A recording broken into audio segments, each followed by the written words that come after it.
All right. Just for your knowledge, this lesson is for the 17th. There'll be one more on the 24th.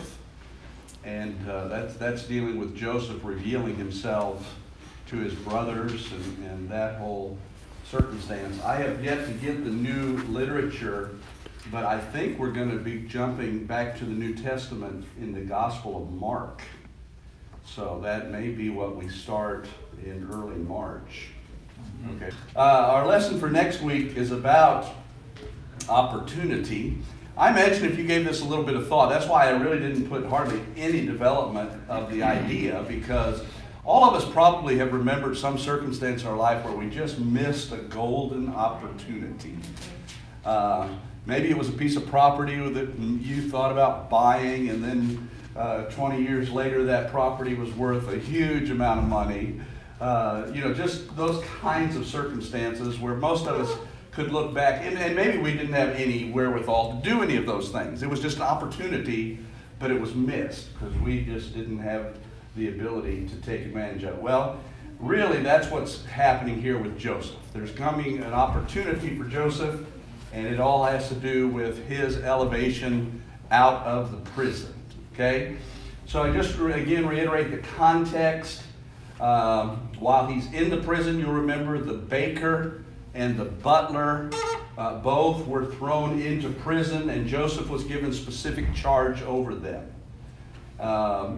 Joseph, again, has been able to rise to a level of prominence in the prison. The warden has given him great responsibilities. So he specifically assigns Joseph to these two people. Now, what we don't know is the gravity of the situation on why they were both placed there. But by all accounts, the result of what happens with the chief baker, the fact that he was executed, implies that there was probably some kind of court intrigue going on. Maybe there had been a plot against Pharaoh. Whatever the circumstance, they were in the prison and Joseph was in charge of them. Well, on the same night, both of them had dreams. And Joseph very discerningly noticed on their countenance the next day that they were unhappy and wondered what was going on. Well, they both related that they had had dreams. Joseph immediately says, well, tell me your dream, but I just want you to know God is the one who's the revealer of dreams. Well, he goes on to interpret the dreams exactly the way they were fulfilled. And I thought that it showed a very important point in Joseph's life. Even in the prison, he's very human, isn't he? Because I've even included it in the note there, Genesis 40:14, Joseph said to the butler, when you're restored to your position as the cupbearer in the presence of Pharaoh, would you please mention me to Pharaoh? Get me out of this place, right? And so that shows the real humanness of it. But I also want to point out that the last verse of Genesis 41 says, yet did not the chief butler remember Joseph, but forgot him. And then we go to 41:1, and it starts by saying, and it came to pass at the end of 2 full years. Now, I always point out that it only takes about 2 seconds for us to jump from the end of chapter 40 to the beginning of chapter 41 and start reading a new verse. But for Joseph, it was 2 full years more in prison. And that certainly had to be an ongoing question in Joseph's mind, would he ever get out? But God was still at work. That's the whole point of this. All right, so we pick up in chapter 41, and there are 3 main points that summarize this story, and that is a problem, a plan, and a place. And so the first is the problem, and it's about Pharaoh having his own dreams. What did Pharaoh do when he woke up after having these disturbing dreams? There were 2 dreams, right? What was his desire as soon as he woke up? Yeah, he wanted to get an answer to these dreams.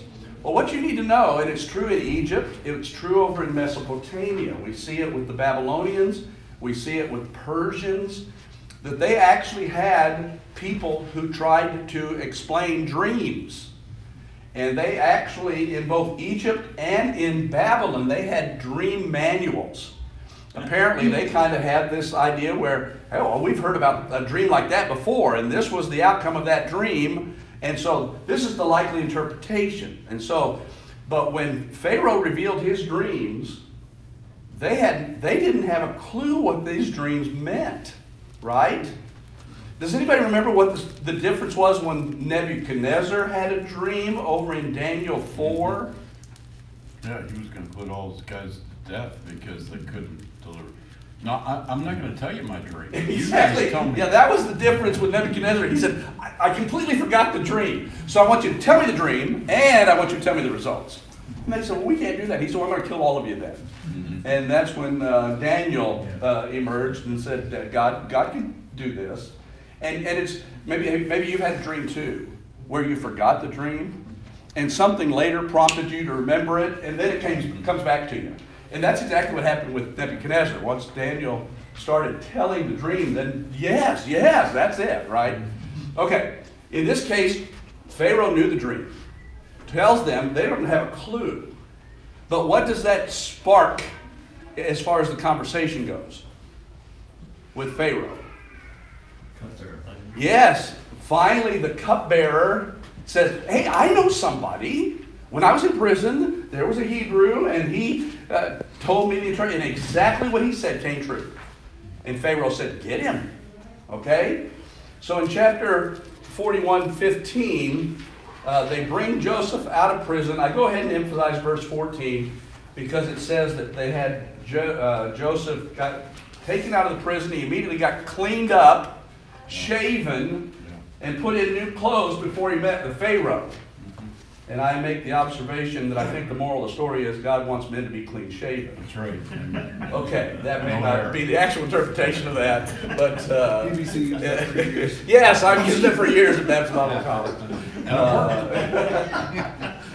But they bring Joseph in, and right away Joseph begins to tell Pharaoh that it is not him. He cannot do this. It's only God who can give the interpretation of dreams. And so Pharaoh begins to recount his two dreams, right? And even though this whole situation has been tough on Joseph, being in prison all those years, even after the butler, he was there 2 full years, but now the opportunity has come for God to honor Joseph and his faithfulness. And so all throughout the prison experience, Joseph, thank you for staying so long, son. You're welcome. You insulted about that shaving. He's going to get shaven. That's all right. Let it go. I'm doing ministry. Yeah. But Joseph, don't you agree with me that Joseph could have become bitter, angry? All of that time trying to do his best, still seeing no movement, but all the while God is working in the circumstance. So the problem was Pharaoh's dream and the fact that Joseph now has an opportunity to represent himself and, more importantly, represent God in this. All right, so the plan. In what ways did God give Joseph wisdom in the situation? Well, certainly, Joseph let Pharaoh recount his dreams. And he gives very specific detail. And then Joseph goes on to say, both dreams are exactly the same as far as what they're telling you.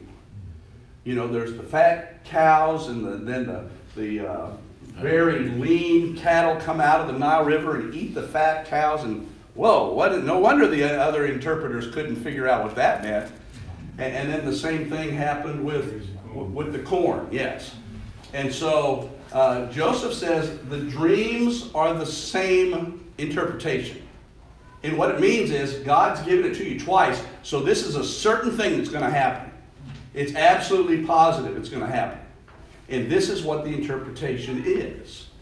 And again, it was God that revealed that to Joseph, and Joseph could not have been more clear about it not being within his power, it was God who gave him the interpretation. And so he goes ahead and he tells Pharaoh the interpretation. And what do you think caused Pharaoh to believe this guy? Why would he believe an imprisoned Hebrew slave? Well, he might have had some confidence in his cupbearer. Okay, I totally believe that.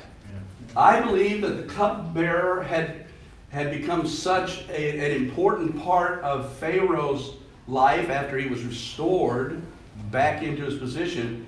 He thought, well, I can trust the cupbearer. If it worked for him, then I can trust this guy. All right, what else makes you think that? Do you think Potiphar put in a good word for him?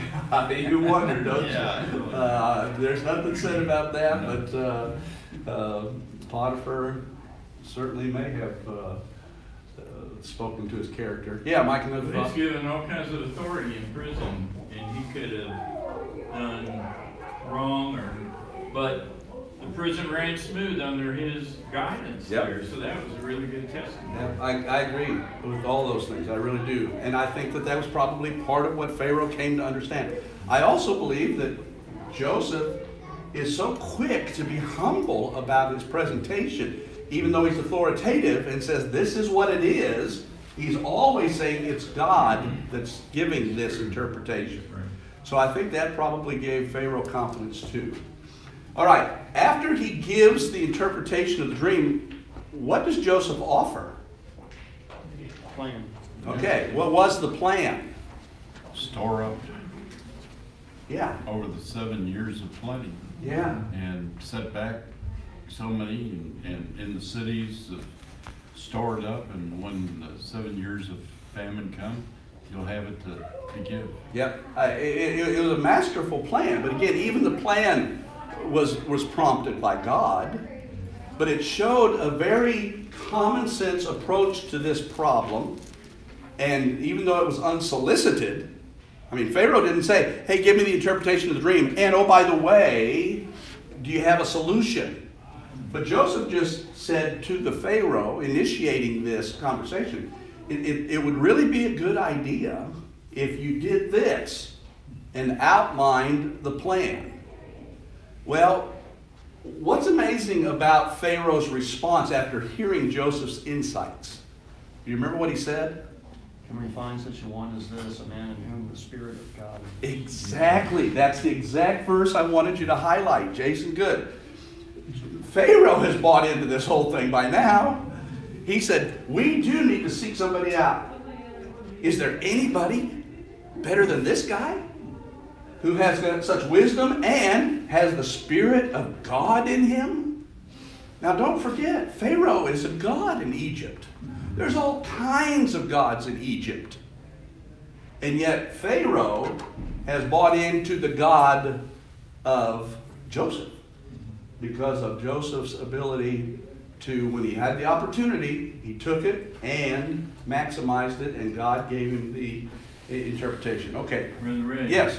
Makes you wonder if any of the Egyptians had any faith in Joseph's interpretation and said, well, if he's wrong, then, Yeah. you know. Well, it's a good point, Mike, because honestly, what starts happening immediately during the prosperous years? Yeah. What happens? There's a lot coming in. It's an But- abundance. They're taking from them. 20% of it's being taken right off the top. Yep. Now, honestly, I think that the bumper crops were so plentiful They didn't mind. that they made more than they ever had made before, even though they were yielding 20%. Yeah. But you're exactly right, Mike. If this thing was not going well, Joseph's head is on the line, right? But it's clear that God had prospered him. All right. The place of that then is that, again, the Lord elevated Joseph. He maximized his opportunity. He gave this strategic answer. And the next thing you know, Joseph has been risen to second in command in all of Egypt. You know where this is headed. But it's so amazing to me, even as I'm planning for next lesson, that the two dreams Joseph had as a young man, where his brothers were going to bow down, it's coming.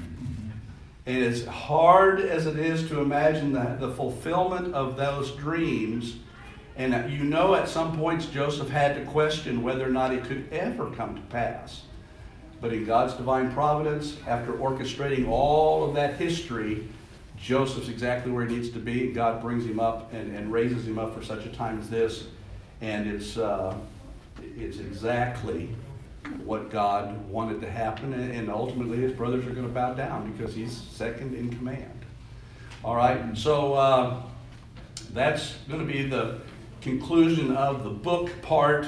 Of course, the takeaways are clear that if we just honor God, if we're faithful in our little bit of responsibilities that he gives us, he is faithful, he's got a plan, and he will reward us openly and or give us responsibility over much more if we're faithful in the little things.